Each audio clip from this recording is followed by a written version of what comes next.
février 2021, 15 février 2023, ça fait aujourd'hui 2 ans depuis que le gouvernement de Wario a vu le jour avec à sa tête Samalou Condé. Cette édition sera spécialement consacrée aux réalisations de ce gouvernement. Mesdames et messieurs, merci de rester fidèles et bienvenue à ce numéro Zoom Eco Live qui va vous donner plus de précision dans l'évolution. Mais aussi, nous allons recevoir pour vous un invité qui rentrera dans la logique de commenter l'actualité qui n'est rien d'autre que les 2 ans du gouvernement Samalou Condé. Mais avant tout, débutons avec les nouvelles en bref. C'est tout de suite.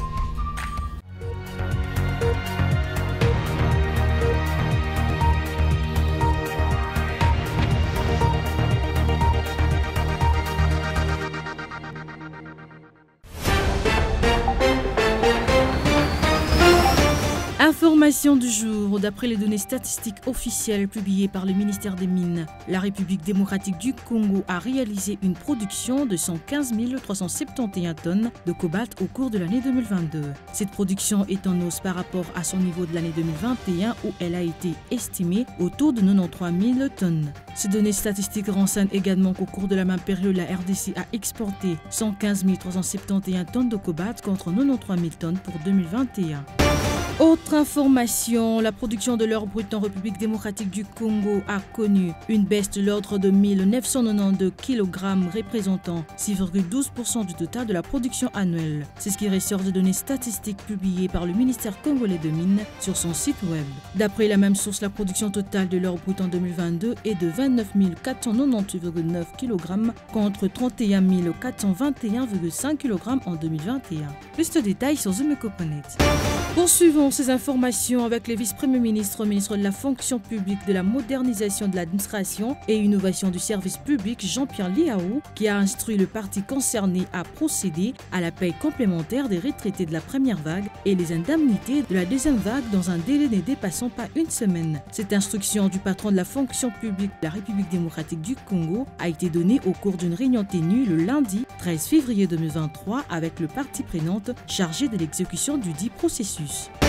Enfin, dans le cadre d'une facilitation d'accès à l'investissement immobilier, PPC Barnet, en partenariat avec la Sophie Bank, une banque privée, et la société de construction Epanayo lance un programme de logement confortable, sécurisé et abordable à travers la République démocratique du Congo. Dans un communiqué de presse publié à ces sujets, PPC Barnet, producteur des ciments gris, indique avoir réaffirmé l'utilité de son programme Tongana PPC pour le pays. Un programme qui permet de faire construire une maison d'habitation avec le budget d'une voiture, fruit d'un partenariat tripartite entre PPC Barnet qui fournira le matériau de construction et d'une part la société de la construction Epanayo qui assurera la dimension architecturale du programme en conseillant le futur propriétaire. Plus de détails sur zoomco.net.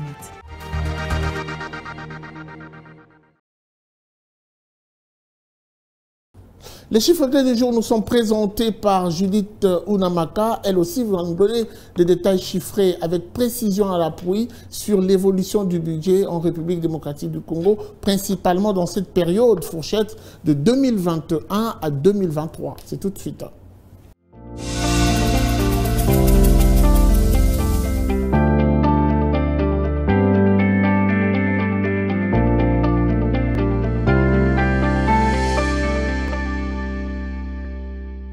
Judith Unamaka, bienvenue. Merci Guy. Avec vous, nous allons justement parler de ce taux d'échange avant de prendre la thématique du jour.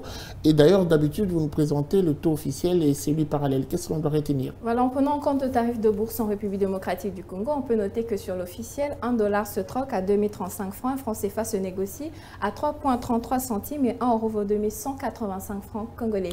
Catégorie marché parallèle, parlons-en, nous avons ciblé particulièrement UPEN et dans cet endroit, 1 dollar salienne à 2100 francs, un franc CFA à 3,40 centimes et 1 euro vaut 2190 francs. Parlons aussi de ces performances économiques, cette fois-ci présentées sous forme de tableau. Avec vous, nous avons le plaisir et l'habitude de voir le chiffre s'exprimer et donner plus de détails. Quels sont les chiffres de ces performances économiques? Voilà, avant de parler des performances économiques, il faut rappeler que Jean-Michel Samalou Condé a d'abord travaillé à l'élaboration du programme du gouvernement et la constitution de son équipe de Warriors. bien entendu, conformément aux orientations du président de la République. Ensuite, après investiture, devant l'Assemblée nationale en mai 2021, il s'est donc résolument engagé dans la mise en œuvre du programme du gouvernement. Et pour revenir à votre question, commençons par le budget de l'État. La hauteur est passée de 8 milliards de dollars américains en 2021 à 15,8 milliards de dollars américains en 2023. En l'espace de 2 exercices budgétaires, les courbes indiquent donc une constante augmentation de plus de 96% pour la période sous analyse. Il faut retenir tout simplement que ces chiffres contre-vérifiés par le Fonds monétaire international attestent que l'économie congolaise a fait preuve de résilience et de performance. Merci beaucoup à vous, Judith Unamaka, pour toutes ces précisions. Merci à vous encore pour ce détail. Je rappelle que vous étiez à la présentation des chiffres clés. Merci. Le dossier du jour, c'est avec vous, Patrick Pomboka. Bienvenue. Bonjour Guy. Alors nous allons revenir justement sur ce gouvernement de Sama Lukonde, ce gouvernement qui totalise 2 ans. Première question, quels sont les points saillants de la gestion économique du Premier ministre Sama Lukonde en 2 ans de réalisation? Eh bien Guy, il y a pas mal de leçons à tirer de cette gestion économique du gouvernement de Warrior en 2 ans. Mais pour ces numéros, nous reviendrons sur 5 articulations essentielles qui caractérisent le résultat de 2 ans de gestion du gouvernement Sama Lukonde. Très bien. Il faudrait noter en premier que le budget est resté en constante augmentation. Il passe de 5,7 milliards aujourd'hui à 16,2 milliards. C'est en quelque sorte un budget triplé. On retiendrait également que les réserves de change sont en hausse, ce qui représente un record historique parce que tous les gouvernements passés il y a 10 ans, 20 ans, n'ont jamais réalisé cet exploit à hisser les réserves internationales à 4,1 milliards de dollars américains. C'est un point assez marquant. Il faudrait retenir que fin 2021, le réserve international s'était situé à 3,5 milliards de dollars américains, alors qu'en 2020, il était à moins d'1 milliard de dollars, soit 700 millions de dollars américains. Vous imaginez les évolutions qu'il y a eu entre 700 millions et 4,1 milliards de dollars américains. C'est des évolutions assez remarquables. Donc l'économie congolaise s'est révélée résiliente avec une reprise qui se consolide.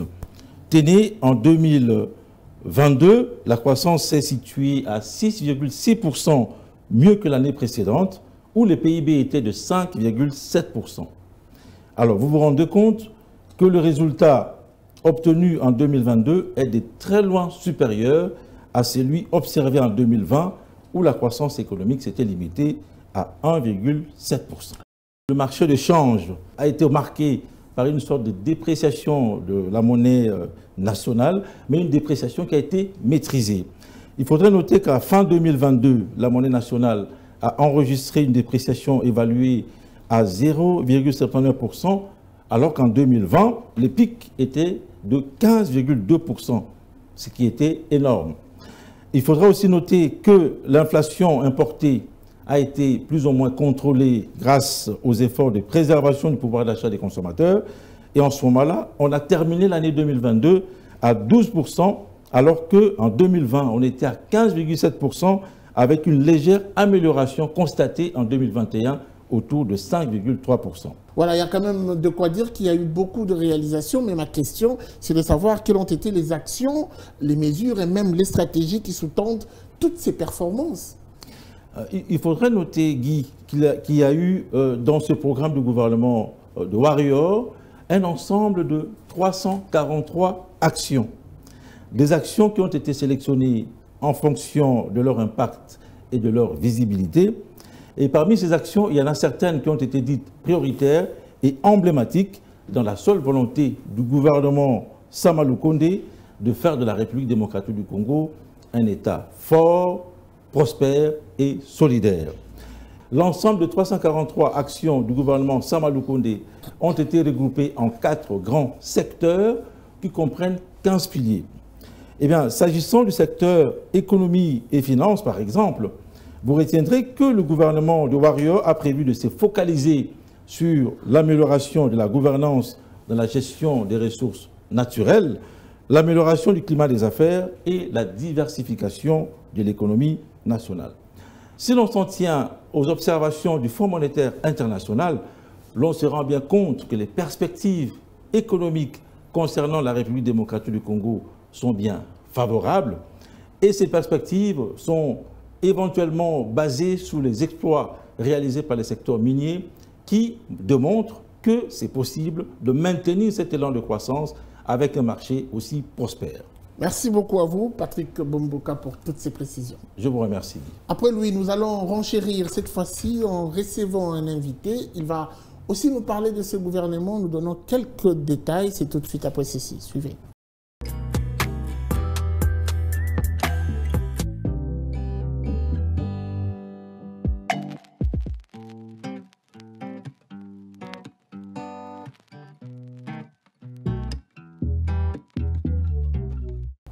Voilà, nous sommes déjà avec vous, Monsieur Patrick Onoya, bienvenue. Bienvenue, merci. Alors aujourd'hui, nous rentrons dans l'actualité. C'est avant tout cet anniversaire du gouvernement Sama Lukonde qui totalise 2 ans, on doit se le rappeler. Est-ce que l'on peut dire que les attentes de Congolais ont été satisfaites, et même au regard des promesses données le jour de l'investiture? Merci, merci cher Guy. Je pense pour parler du bilan et évaluer ce bilan de Sama Lukonde à sa juste mesure, il est important de rappeler le contexte de la création de ce gouvernement. Nous nous rappellerons que lorsque Félix-Antoine Tshisekedi Tshilombo prend le pouvoir le 24 janvier 2019, Félix Tshisekedi, la coalition Cash n'a pas la majorité, donc j'allais dire le Cash n'a pas la majorité, et il se forme la coalition FCC Cash. La coalition FCC Cash qui rame, n'est-ce pas? Les décisions sont bloquées, ainsi de suite. On se rappellera du IMA, entre guillemets, et qui fait que Félix Tshisekedi se dit où est la part du peuple dans tout ça. Il organise des consultations et naturellement, on a l'union sacrée qui est créée. Et cette union sacrée invite du coup la démission du gouvernement Ilunga Ilunkamba et il faut un nouveau gouvernement. Et je crois que ce n'est pas un hasard de l'histoire lorsque le gouvernement a été créé le 15 juillet de 2021. Ce n'est pas un hasard de l'histoire, c'est la volonté du chef de l'État de faire primer la volonté du peuple, n'est-ce pas, selon le slogan de l'UDPS, le peuple d'abord. Et la question est de savoir, est-ce que 2 ans après, le peuple d'abord a été matérialisé. À travers justement ce gouvernement, parlons de ce peuple d'abord, est-ce qu'il y a eu cet intérêt particulier accordé au peuple? Parce qu'on doit se rappeler que c'était un gouvernement qui devait reposer sur 15 piliers au total. Aujourd'hui, 2 ans, faisons une évaluation avec vous. Exactement. Ben, d'abord, je m'en vais du coup, j'étais de fleurs au Premier ministre Jean-Michel Sama Lukonde. Commençons par la finance. On retiendra une des grandes réalisations, c'est avant tout le pacte de stabilité. Un pacte de stabilité qui a été établi entre le gouvernement Sama Lukonde et la Banque centrale du Congo. Il faut dire que ce pacte de stabilité date de 2020, mais qui n'a pas pu être exécuté et qui n'a pu être exécuté qu'en 2021 avec le gouvernement Sama Lukonde. Et ce pacte de stabilité a permis, entre autres, n'est-ce pas, de rendre possible le rapatriement des fameux 60%, n'est-ce pas, de recettes minières conformément au code minier révisé en 2018. Et cela a permis aussi, entre autres, de pouvoir renflouer les caisses, particulièrement ce qu'on appelle la réserve internationale. La réserve internationale qui, à ce jour, dépasse le cap de 4 milliards de dollars, permettant d'assurer un achat de devises pour les importations de l'ordre de 2,1 mois. Mais aussi, on peut continuer dans le cadre de la fonction publique, de l'administration publique. On peut parler, par exemple, de la mise en départ en retraite de plus de 10 000 fonctionnaires. Vous vous rappellerez, n'est-ce pas, du pléthore des fonctionnaires, la difficulté de la mise en retraite. Avec le gouvernement Sama Lukonde, cela a été rendu possible. Mais aussi, on a le processus en cours de recrutement de 5 000 jeunes dans le cadre du processus de recrutement pour le rajeunissement des fonctionnaires. Ça, c'est toujours dans le cadre du gouvernement Sama Lukonde. Dans le secteur de la justice, qu'est-ce que le gouvernement a fait? Vous vous rappellerez que le chef de l'État s'est plaint du dysfonctionnement de la justice, mais entre autres, il se pose un problème en termes de ressources humaines, d'un nombre suffisant de magistrats. Ce qui a fait qu'un recrutement de 5000 magistrats a été effectué, dont 2500 vont commencer en 2023 et 2500 en 2024. Et naturellement, cela est toujours à l'actif du gouvernement Sama Lukonde. Faisons une estimation en pourcentage pour aller plus loin, pour ne pas aller trop loin. Une estimation en pourcentage. 15 piliers répartis en 4 secteurs. Vous me citez une liste qui rentre pratiquement dans un seul secteur. Estimons un peu ces réalisations. Combien de pourcents, à combien de pourcents Sama Lukonde et son gouvernement a su répondre aux 15 piliers tels que défendus après investiture? J'y apporterai une pondération à ces piliers. Et je dirais que, pourquoi j'apporterai une pondération à ces piliers? Parce que je dis toujours que la RDC, le chef de l'État, lorsqu'il prend le pouvoir de la RDC, il hérite d'un pays aux équilibres rompus. C'est-à-dire aucun équilibre, équilibre social rompu, équilibre économique rompu. J'ai déjà entendu ces discours. Oui, mais cela veut dire... Ceux qui sont devenus opposants aujourd'hui, ils l'ont brandi à leur époque aussi. Absolument, ouais. C'est comme ça que nous continuons à parler des réalisations. Le Congo a toujours été hérité en situation très compliquée. Voilà pourquoi je vous parle par exemple d'autre chose. Je prends par exemple une entreprise, un établissement public tel que ANSER, c'est-à-dire que l'entreprise Agence nationale d'électrification des services d'électricité rurale et périurbain. Ça, c'est une entreprise qui a été créée depuis quelques années, mais l'opérationnalisation de cette entreprise, c'est l'œuvre du gouvernement Sama Lukonde. Et à ce jour, on a déjà des projets qui ont touché plus de 30 000 ménages, n'est-ce pas? Aujourd'hui, 49 territoires du pays ont pu bénéficier des investissements, de ces investissements, et on y va progressivement vers les 145 territoires. Vous pataugez un peu dans la macroéconomie. Rentrons dans le panier de la ménagère. L'impact sur le panier de la ménagère. Ce gouvernement Sama Lukonde 2 ans après. Vous savez, même si les gens n'aiment pas qu'on parle des effets pervers de Covid-19 et de la guerre en Ukraine, mais nous pouvons juste faire un petit comparatif. En France, combien coûtait un litre de carburant il y a 2 ans et actuellement combien? Et chez nous, il y a 2 ans, il coûtait combien et ici, combien? Ça signifie qu'en termes de résilience, nous devons féliciter le gouvernement Sama Lukonde.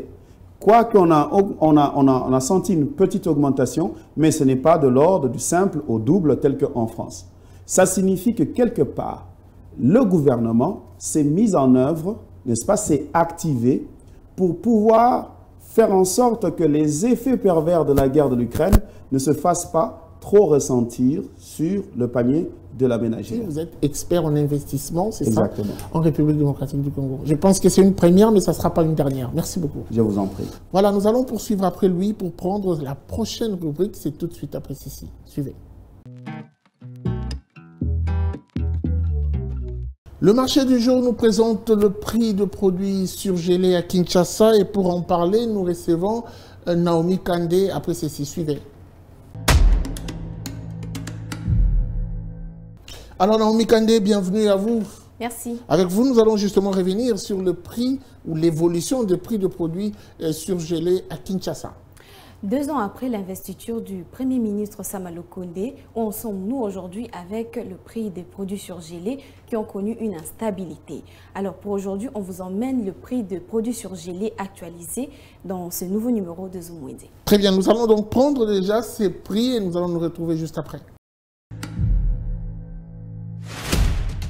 Commençons avec 10 kg de foie qui coûte 40 140 francs. 10 kg de rognon revient au prix de 30 105 francs. Pour les amoureux de Makoso, 32 335 est le prix fixé. 10 kg de gésier se fixe au prix de 51 290 francs. Zoom Wednesday a pensé aux consommateurs des ailes de dinde qui coûtent 66 900 francs pour 10 kg. 10 kg des ailes de poulet se vend sur le marché des Gambela à 59 000 francs. Toujours dans ces mêmes marchés, 25 kg de viande de carbonate se vend à 2 556 450 francs. Toujours dans ces mêmes marchés, 25 kg de viande de carbonate se vend à 256 450 francs. Babine de bœuf, 10 kg se vend à 60 210 francs. On retrouve le dos de poulet au marché des Gambela qui se vend à 32 335 francs. 70 245 francs et le prix d'un carton de frites. 10 kg de cuisses à rôtir se vend au prix de 47 945 francs et 10 kg de cuisses à bouillir se vend à 59 095 francs. Passons au prix des poissons vendus au marché des Gambela. Pour 10 kg de ngolo, le prix se fixe à 42 370 francs. 10 kg de malangua à 49 060 francs. 10 kg de malois coûte 78 050 francs. Pour ceux qui veulent se procurer 20 kg de malois, cela coûte 156 100 francs. On a aussi pensé aux consommateurs d'un piodi. Pour 20 kg de 16 plis, le prix se fixe à 46 970 francs. 18 plus à 93 660 francs. Et pour enfin finir, 20 kg de 20 plus d'un piodi se fixe au prix de 100 350 francs congolais. Voilà, on vient de suivre l'évolution de ces différents prix de produits surgelés à Kinshasa. On aimerait bien localiser ces prix ou ce marché. Vous nous avez amené déjà avec votre Wenze dans quel marché? Alors pour cette fois-ci, on vous a emmené au marché Gambela qui est dans la commune de Kassavubu. Merci beaucoup à vous, Naomi Kandé, pour toutes ces précisions. Merci Guy. Allez, il est temps de vous donner les différents rendez-vous de la semaine, principalement en ce qui concerne ce 15 février. C'est parti avec l'agenda qui vous est présenté par Adassa Grasse.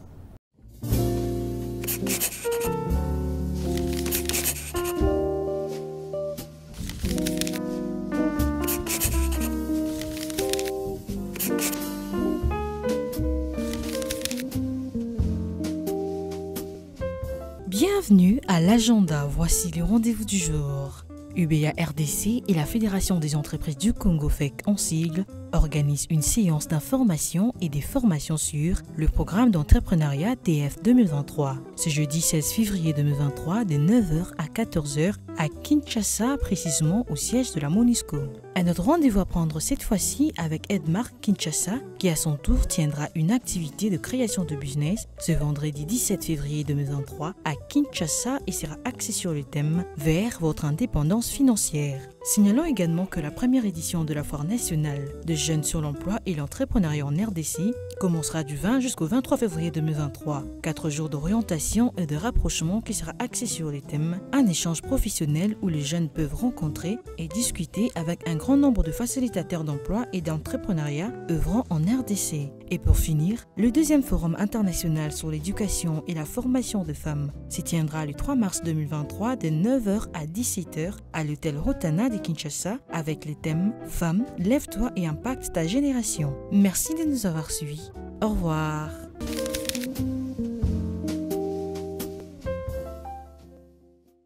Voilà, c'en est fini pour aujourd'hui. Merci de nous avoir suivis. La suite est sans doute au prochain numéro avec le même plaisir. Au revoir et à très vite.